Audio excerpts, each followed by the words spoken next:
नमस्कार दोस्तों, मैं अरविंद सिंह। दोस्तों, भ्रष्टाचार या कदाचार की उम्र लंबी नहीं होती। ये बातें तो आपने किताबों में पढ़ा होगा, लेकिन हकीकत में भी अगर देखा जाए तो भ्रष्टाचार करके आप बहुत लंबे समय तक नहीं जा सकते। बात हो रही सिविल कॉलेज की। ठीक 7 या 8 महीने पहले सिविल कॉलेज को लेकर बहुत सारी शिकायतें शासन में, सत्ता के विभिन्न संस्थाओं में शिकायतकर्ताओं ने किया था। तो उस समय सिविल कॉलेज का जो मैनेजमेंट था, जो प्राचार्य जो अफसर अली साहब हैं और उनके जो मैनेजमेंट के लोग हैं, चेयरमैन अबूसाद शमशी और अतहर राशिद खान जो उसके मैनेजर हैं, तो बड़े मीडिया से प्रेस कॉन्फ्रेंस करके कहा था कि नहीं, बिल्कुल ईमानदारी से हमारे यहाँ सब भर्तियां हुई हैं और बिल्कुल निष्पक्ष भर्तियां हुई हैं, बिल्कुल डंके की चोट पर बिल्कुल कहा था चुनौती देते हुए। तो ये लगा था कि वास्तव में कहीं ऐसा तो नहीं है कि वो सारी चीज़ें जो बता रहे हैं ठीक है। लेकिन जब शिकायतकर्ताओं की शिकायत पर जिस तरीके से जांच बैठाई गई, शशांक शेखर सिंह जो राष्ट्रवादी युवा अधिकार मंच के राष्ट्रीय अध्यक्ष हैं, जिन्होंने कह सकते हैं कि 7 या 8 अगस्त से लगातार लड़ाई वो बंदा लड़ रहा है सिविल कॉलेज को लेकर। जो भ्रष्टाचार है, उस भ्रष्टाचार के ताबूत में मुझे लगता है कि आखिरी कील ठोक देगा जो स्थिति आज बन पड़ी है। कल्पना करिए 7 महीना पहले, 8 महीना पहले जब इतने उरोज पर था कि सिविल कॉलेज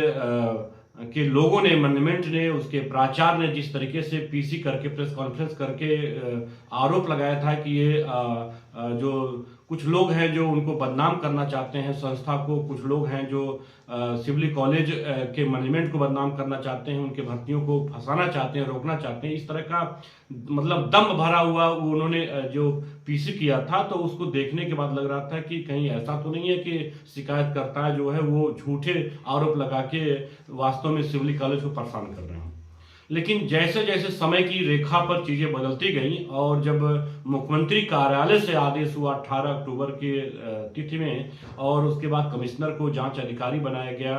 कमिश्नर ने जिलाधिकारी को जांच दिया और जिलाधिकारी ने जब 3 सदस्यीय जांच कमेटी गठित कर दिया,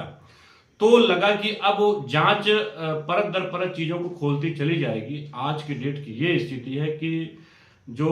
कमेटी है, जांच की कमेटी है, उसने आरोप जो लगाए गए थे शिकायतकर्ता शशांक शेखर के द्वारा, शशांक शेखर के 6 के 6 आरोपों की पूरी तरह से पुष्टि कर दी है कि सिविल कॉलेज में भ्रष्टाचार हुआ है, सिविल कॉलेज की नियुक्तियों में भ्रष्टाचार हुआ है, वहां पर भाई भतीजावाद हुआ है, वहां सगे संबंधियों की नियुक्ति की गई है, और जो भी भ्रष्टाचार के जितने भी कह सकते हैं मानक है, सबको ध्वस्त करके यहाँ पर नियमों का उल्लंघन किया गया है। और सबसे बड़ी बात है कि जो प्रोसीडिंग लैब्स है, यानी जो चयन की जो प्रक्रिया होनी चाहिए, वह पूरी नहीं की गई है।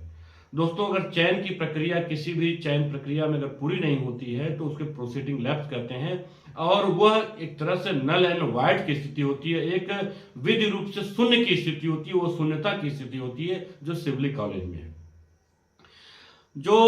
उत्तर प्रदेश के राजभवन का सचिवालय है, या कह सकते हैं कि जो राज्यपाल का सचिवालय है, कुलाधिपति का सचिवालय है, उसने 18 मई 2021 को एक शासनादेश जारी किया था। उस शासनादेश या सर्कुलर में इस बात का उल्लेख था कि कतिपय जो संस्था हैं, कतिपय जो डिग्री कॉलेज है, खासतौर पे अल्पसंख्यक कॉलेज हैं, वहां भ्रष्टाचार की बहुत सारी शिकायतें आई थी। तो इसलिए पूरे उत्तर प्रदेश के जो स्टेट यूनिवर्सिटी हैं, राज्य विश्वविद्यालय है, जो 30-32 की संख्या में है, उसमें महाराजा सुहेल देवराज विश्वविद्यालय भी आता है, और साथ में जो वीर बहादुर सिंह विश्वविद्यालय जो इसके पहले आजमगढ़ जिसके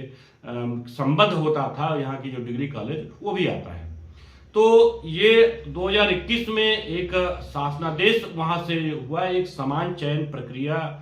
करने के लिए कि पूरे उत्तर प्रदेश की स्टेट यूनिवर्सिटी में, राज्य विश्वविद्यालयों में समान चयन प्रक्रिया होगी। उस चयन प्रक्रिया को 2 भागों में बांटा गया। पहला कि जो एपीआई और एकेडमिक स्कोर होगा वह 100 नंबर का होगा। दूसरा पार्ट उसका होगा, उसी का पहले पार्ट का ही दूसरा पार्ट जो होगा वह लिखित परीक्षा की होगी, जो 40 नंबर की होगी। ये दोनों मिलाकर एक एकेडमिक स्कोर बनाया जाएगा उसमें, और इसको जो टॉप 10 में, मतलब कह सकते हैं कि जो सर्वाधिक जिनके मार्क्स होंगे उसमें से एक पद, अगर एक पद की भर्ती होनी है तो ऊपर से 10 लोगों को कॉल किया जाएगा इंटरव्यू के लिए, और उसके बाद दूसरा चरण जो है इंटरव्यू का था। तो सिवली कॉलेज के मामले में जो शिकायतकर्ता की शिकायत थी कि यहाँ लिखित परीक्षा नहीं कराई गई, यहाँ पर जो मानक है चयन प्रक्रिया का, जो चयन प्रक्रिया को इतने मानकों से होकर गुजरना चाहिए उसमें कुछ भी नहीं किया गया, इसका मतलब भ्रष्टाचार किया गया, ये आरोप लगाया गया था, भाई भतीजावाद किया गया, पैसे की लेन देन का आरोप लगाया गया था शिकायतकर्ताओं के द्वारा। तो ये अब किसी शिकायत में एक नहीं, दो नहीं, तीन नहीं, चार नहीं, 5, 6 शिकायतें अगर आरोप पुष्टि हो रही है तो ये साबित होता है कि ये पूरा ये दाल, मतलब वो सिर्फ काला नहीं है, पूरी केवल दाल ही काली नहीं, पूरी की पूरी कह सकते हैं दाल ही काला है, समझिए। तो मुझे लग रहा है कि जो स्थिति है सिवली कॉलेज की, अब वो जिलाधिकारी ने स्पष्ट रूप से प्रमुख सचिव शिक्षा को भेज दिया है रिपोर्ट लगा के, और कमिश्नर को दे दिया। कमिश्नर ने भी प्रमुख सचिव शिक्षा को रिपोर्ट अपनी भेज दिया है, दोनों रिपोर्ट जा चुकी हैं। अब सुनने में आया है कि जो उच्च शिक्षा निदेशालय है उसकी रिपोर्ट भी आ गई है। दोनों रिपोर्टों को उच्च शिक्षा विभाग परीक्षण कर रहा है और बिल्कुल ये कह सकती हैं कि वो आखिरी निर्णय की स्थिति में जा रही हैं कि भर्तियां बिल्कुल निरस्त होने के कगार पर जा रही हैं, जिस तरीके से आरोप लगाया गया। 4 मार्च को शशांक शेखर सिंह इन जो ये जांच आख्या थी, इन आख्याओं को लेकर वो स्वयं मुलाकात किया था प्रमुख सचिव संजय प्रसाद जी से, और संजय प्रसाद ने उस पर 5 तारीख को या 6 तारीख में आदेश किया था कि परीक्षण कर इस पर कार्रवाई करने के लिए प्रमुख सचिव शिक्षा को। तो प्रमुख सचिव शिक्षा ने इस पे संबंधित जो सेक्शन है, जो अनुभाग 6 है उत्तर प्रदेश सरकार का जो उच्च शिक्षा का विभाग, उसका जो अनुभाग 6 है, उस अनुभाग 6 के द्वारा इसका परीक्षण किया जा रहा है, ये सूचनाएं मिल रही हैं। और मुझे लगता है परीक्षण के बाद ये पूरी की पूरी भर्तियां बिल्कुल जो नल एंड वाइड की स्थिति में जा रही हैं, वो जो निरस्त होने योग्य बताई जा रही हैं, वो निरस्त हो सकती हैं, कभी भी निरस्त हो सकती हैं। ये सूचना आपको कभी भी मिल सकती है कि सिवली की जितनी भी भर्तियां जो 52 हुई हैं वो निरस्त हो चुकी हैं। इस तरह की खबरें आपको कभी भी सुनने को मिल सकती है जो स्थिति वर्तमान में है। अब ऐसे में जो मैनेजमेंट था, जो इतना तुर्रम खान बन के जिस तरीके से पीसी किया था, जिस तरीके से धमकी भरे लहजे में बात कर रहा था, जो प्राचार्य जिस तरीके से उनकी जो भाषा थी, अब वो सारी चीजें सामने आ गई है कि दूध का दूध क्या होता है, पानी का पानी क्या होता है। अब जो अटैकिंग मुद्रा में थे शिकायतकर्ताओं के खिलाफ, वो डिफेंस में आ गए हैं। अब स्थिति ये हो गई है कि अगर ये भर्ती रुक जाती है तो जो कदाचार किया गया, जो भ्रष्टाचार किया गया, जो आरोप लगाया गया था पैसे की लेन देन की, वो सब एक एक कहानी, एक एक परतें खुलना शुरू हो जाएगी। और एक एक जो प्रोफेसर की भर्ती हुई है, और वो जिन लोगों ने जिस तरीके से भी भर्ती कराया है अपने आप को, जब तनख्वाह नहीं मिलेगी, जब वो भर्ती कैंसिल हो जाएगी, सारी चीजें होने की स्थिति में हो जाएगी, ऐसे में फिर एक एक कहानी आपको सुनने को मिलेगी कि किसने कैसे भर्ती का प्लान बनाया, किसने क्या किया था, किसने किस रूप में प्रभावित किया मैनेजमेंट को, किस तरीके से मैनेजमेंट ने उनको खुश किया, उन लोगों ने मैनेजमेंट को कैसे खुश किया, किन लोगों ने प्राचार्य को कैसे खुश किया। ये सब कहानी एक एक से परत दर परत खुलती चली जाएगी। दोस्तों माफी चाहता हूं कि काफी दिन के बाद आपके बीच में आ रहा हूं आज, लेकिन ये जो कहानी जो बता रहा हूं कि आपको बस चंद दिनों में आपको ये बिल्कुल एक सनसनीखेज खुलासा बिल्कुल सामने आएगा। आप सुनेंगे, अखबारों की हेडलाइन आ सकती है कि सिवली की जो नियुक्तियां थी, जिसमें घोटाले का आरोप लगाया गया था, जो सहायक प्रोफेसर की नियुक्तियां थी, वह सारी की सारी राज्य सरकार द्वारा कैंसिल कर दी गई। तो दोस्तों इस तरह की चीजें मुझे लग रहा है कि बनती जा रही हैं। जो स्थिति बन रही है वह धीरे धीरे निरस्तीकरण की ओर चल रही है।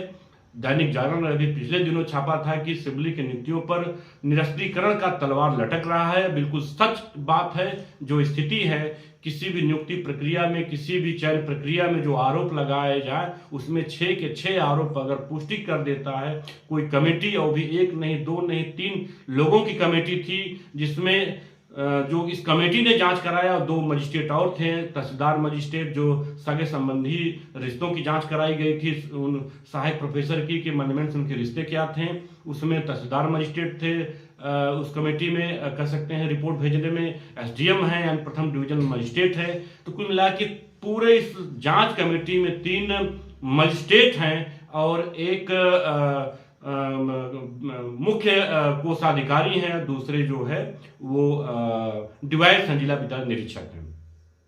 तो इतने लोगों से गुजर कर ये रिपोर्ट गई है, तो इस रिपोर्ट को कोई चुनौती नहीं दे सकता है, क्योंकि जिलाधिकारी द्वारा गठित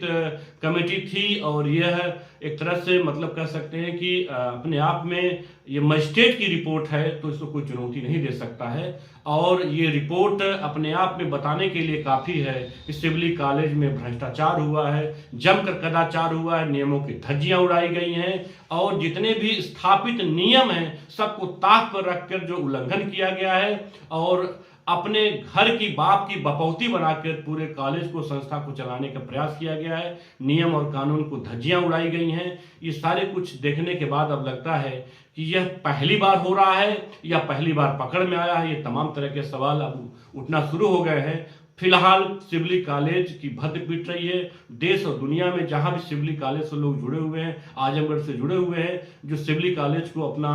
गौरव मानते हैं, सम्मान की दृष्टि से देखते हैं, उनमें मैं भी हूं। मैं भी सिवली कॉलेज से पढ़ा लिखा हूं, तो यह मेरे लिए व्यक्तिगत कह सकते हैं कि शर्म की बात है कि जिस सिवली कॉलेज में इतने लोग पढ़ लिख के निकले हैं, इतने लोग इतने क्षेत्र में आगे बढ़े हैं,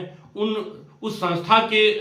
भीतर क्या कुछ चल रहा है, वहाँ के एकेडमिक्स में क्या चल रहा है, वहाँ की भर्तियों में क्या चल रहा है, वहाँ भ्रष्टाचार का जिस तरीके से नंगा तांडव खेला जा रहा है, किया जा रहा है, इस तरह से कहा जा सकता है कि ये सरकार को किसी भी तरीके से न केवल निरस्त करना चाहिए, बल्कि इसके लिए जो दोषी हैं, एक एक व्यक्ति को जो दोषी हैं उनके खिलाफ भी कार्रवाई करनी चाहिए, उनको आखिरी अंजाम तक पहुंचाना चाहिए, ताकि यह एक नजीर पेश हो सरकार के लिए भी कि अगर कोई इस तरह से भ्रष्टाचार करता है तो सरकार उसके लिए क्या कर सकती है और भ्रष्टाचार की सजा क्या होती है। दोस्तों, इस तरह की वीडियो को देखने के लिए हमें लाइक करें, सब्सक्राइब करें, शेयर करना बिल्कुल मत भूलिए।